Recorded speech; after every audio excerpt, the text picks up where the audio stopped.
Buen día, querido Vicente. Bien, espero que vos también y todos los amigos de la radio. Buenísimo, buenísimo. Bueno, entre los muchos debates que están instalados en el seno del campo nacional y popular, indudablemente el del ajuste fiscal es uno de los temas, ¿no? Es uno de los grandes temas porque además tiene sus repercusiones a nivel internacional, por ejemplo, con las declaraciones, las cosas que dice Joe Biden. Por ejemplo, Roberto Feletti hoy dice en ámbito financiero, hay que priorizar la cobertura social por sobre el equilibrio fiscal. Y parece que en el gobierno se prioriza lo contrario, se prioriza el equilibrio fiscal, amigo Roberto. Y seguro, mira, la visión que tiene Martín Guzmán es una visión, digamos, ortodoxa de la economía. Él cree que es un logro reducir el gasto primario en una pandemia, en medio de la pandemia de COVID-19. Y bueno, es cierto que lo que no se redujo, o sea, el presupuesto tiene esta característica: redujo el pago de las jubilaciones y pensiones y el pago de los salarios de los empleados públicos. Eso se ve claramente, la reducción en porcentaje del gasto presupuestario. Pero sin embargo aumentó y fuertemente se reconvirtió, no solamente la nación, sino también las provincias y los municipios, el gasto en salud, en todos los programas de salud y en asistencia social. Esa parte se hizo. Lo que pasa es que nunca es suficiente, digamos. Vos tenés un presupuesto muy chico en términos del PBI, se ha ido reduciendo, esto ha sido obra de Macri por la evaluación, se ha evaluado, aumentan los precios y bueno, y el presupuesto sobre el PBI es un porcentaje menor. Es un presupuesto que se ha reducido, todos los presupuestos se han reducido y no tuviste forma de financiarlo y has cambiado los ejes. O sea, el eje de este muchacho humano ha sido permanentemente negociar el tema de la deuda y acordar con el Fondo Monetario Internacional que lo que está haciendo, porque esto es claro, acordar con el Fondo Monetario Internacional un sendero de reducción del gasto público, esperando salir del COVID. Entonces ese mayor gasto que se está haciendo en salud y los programas asistenciales, inclusive reducirlo después. Por eso es inteligente el planteo de Roberto Feletti diciendo, miren, no podemos soñar con cosas que no están pasando. Hoy estamos en medio de la segunda ola del COVID, ayer fue el récord de muertes por COVID. Lo que tiene que hacer el Estado es enfrentar la situación, no esperar que esto mejore para cortar con el fondo. Y por otra parte hay que suspender la negociación con el Fondo Monetario Internacional. Nosotros tenemos una deuda totalmente espuria, una deuda que se lo dijo Martín Guzmán a Marcelo Bonelli. ¿A dónde se fue esa plata que se tomó? Y Marcelo Bonelli, con esa cara de tonto que tiene, dice, ahora tiene COVID. Dice, se fugó, y claro que se fugó. ¿Por qué vamos a pagar todos los argentinos este ajuste brutal que se está haciendo en el sector público en medio de la pandemia, pagar una deuda que el fondo era consciente que esa plata entraba para fugarse? Era consciente, no lo prohibió, porque la idea de ellos era endeudarnos para condicionarnos a esa. Esto es lo que se debe entender, que la idea de ellos no solamente es que le paguemos la deuda, sino que sujetarnos, subordinarnos a que seamos lo que seamos. Y yo le dije a los oyentes, miren, uno entiende lo que está pasando con el decreto 949 que es el volver a privatizar el río Paraná, el decreto 949-2020, que es volver a privatizar el río Paraná. ¿Por qué? Porque ahí hay grandes empresas norteamericanas detrás.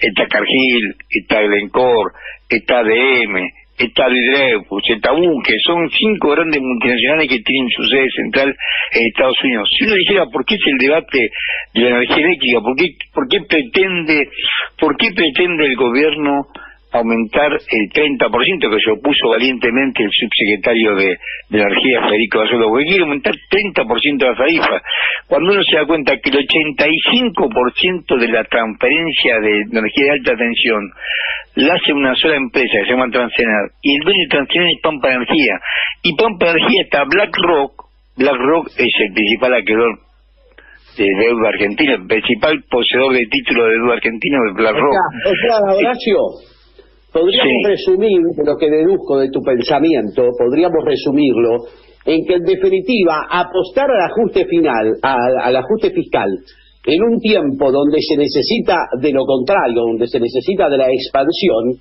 de alguna manera es alimentar a los ganadores de la crisis, ¿no? Porque esta pandemia tiene ganadores y tiene perdedores, ganadores muy poquitos, pero cuántas han ganado, ¿no?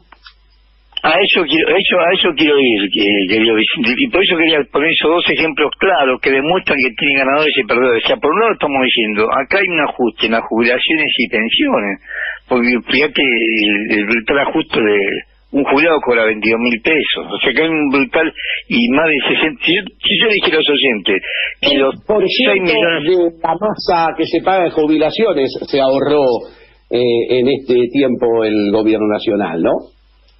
Y mira, y los jubilados nacionales, los jubilados y pensionados nacionales a marzo son 6.566.509 personas. 6.569.509 personas. Y el haber promedio es 32.200 pesos.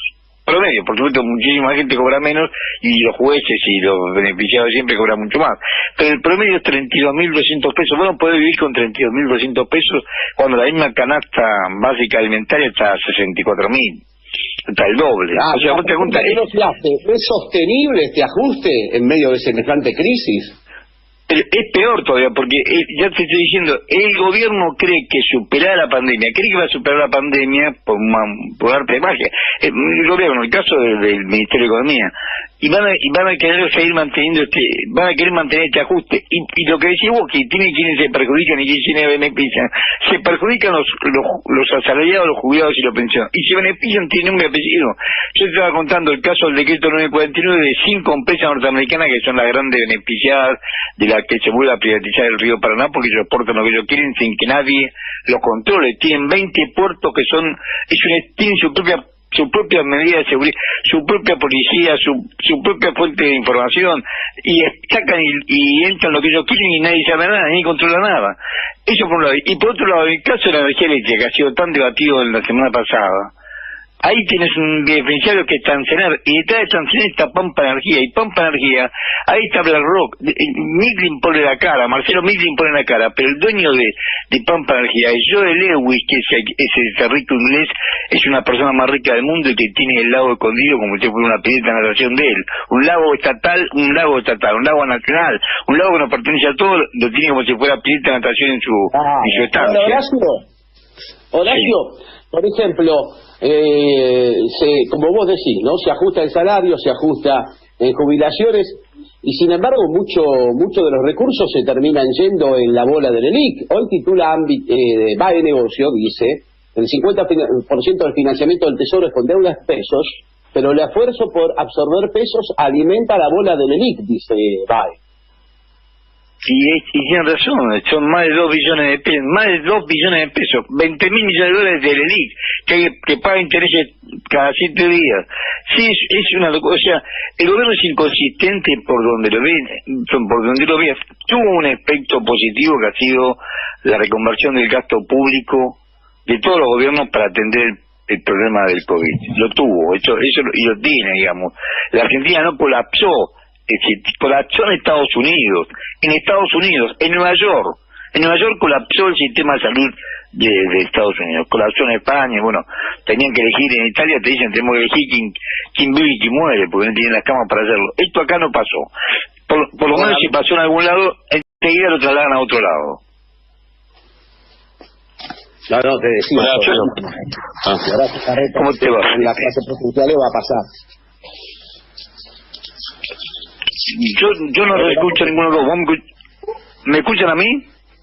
Sí, yo te escucho perfecto, Horacio. Bueno, esto, digamos, por eso es lo que yo coincido con vos, Vicente, esto tiene hijos internados, o sea, si bien es cierto que se priorizó el programa de salud, el programa de salud no colapsó y se sigue asistiendo y se compra vacuna como dé lugar, o sea, la idea es tratar de vacunar a la población masivamente, es realmente loable, es para realmente ponderar lo que se hizo en el programa de salud gracias también al heroísmo fundamentalmente al heroísmo del personal de salud a costa de su vida, eso seguro. Lo que es cuestionable es que vos reduzcás el gasto público, aumentés la LELIC y tratés de dar beneficios a las empresas transnacionales, porque detrás de las empresas transnacionales están los acreedores. Esa es la letra, esas son las condiciones del Fondo Monetario Internacional. El Fondo Monetario Internacional, como dice el mismo Sergio Ochoa, no es una entelequia, representa los intereses de los países que ponen la plata, y detrás de los países que ponen la plata están las grandes empresas, está Estados Unidos, está BlackRock, el gran beneficiario de todo, del tarifazo que quería hacer Guzmán en el tema eléctrico es Pampa Energía, Transener, y Transener no es otra cosa que BlackRock y Joe Lewis. Lewis, le repito, Lewis tiene una estancia en Río Negro. La estancia, yo te digo cómo se llama la estancia se llama Hidden Lake, y ahí tiene adentro tiene el lago escondido. En su estancia Hidden Lake tiene el lago escondido adentro. O sea, esta gente, las grandes empresas como el Salzador y Acopiadora de Grano tienen puertos propios y es un estado entre otro estado.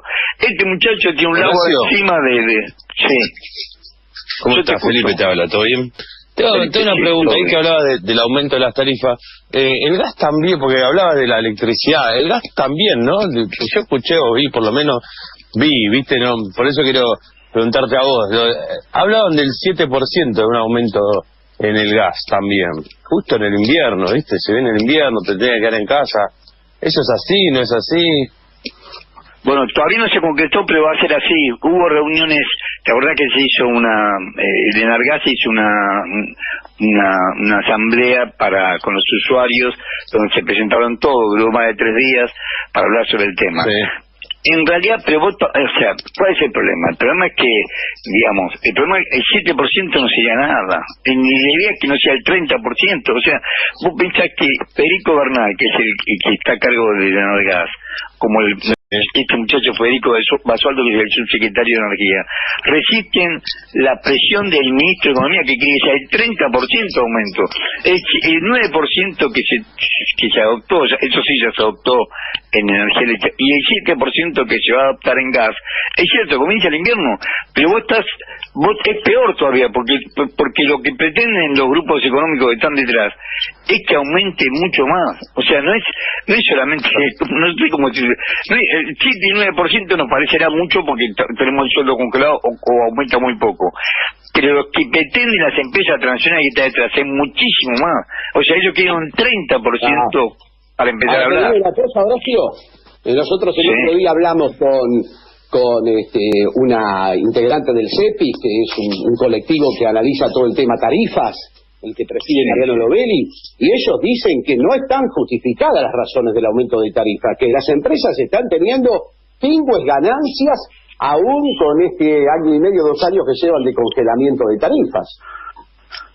Eso seguro, nunca dijeron, recordémonos todos recordémonos cuando fue el Juan José Oraguren, que era el ministro de Energía de Macri, que tenía 40 años trabajando en Shell y no quiso decir cuál era el costo de extracción del petróleo. Dijo que no sabía cuál era el precio. O sea, nosotros fijamos los precios de acuerdo a los precios internacionales, no de acuerdo a nuestros costos. De acuerdo a nuestros precios internacionales, los precios internacionales nuestros, que es lo que interesa a las empresas transnacionales, que son las que manejan, son bajos en términos comparativos internacionales.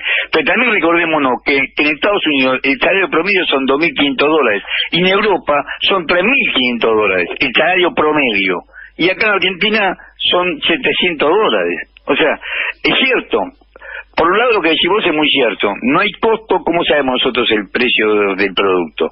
Ellos lo fijan de acuerdo a parámetros internacionales. Comparan permanentemente nuestros precios con los precios internacionales, pero comparan los productos de ellos, no en el salario. Si yo me cobrando $700 por mes, como es el salario promedio en Argentina, $700 o $320, como dijimos recién, que es la jubilación, $320 de jubilación y pensión, y $700 el salario promedio. Vos no podés pagar las tarifas internacionales que pretenden estas empresas transnacionales, que son las que manejan el negocio acá en Argentina. Horacio, te agradecemos mucho, como siempre, tu participación cada jueves, ¿eh? Los oyentes realmente disfrutan mucho de tu columna. Muchísimas gracias. Muchísimas gracias, saludos a Felipe, a vos y a todos los amigos de la radio.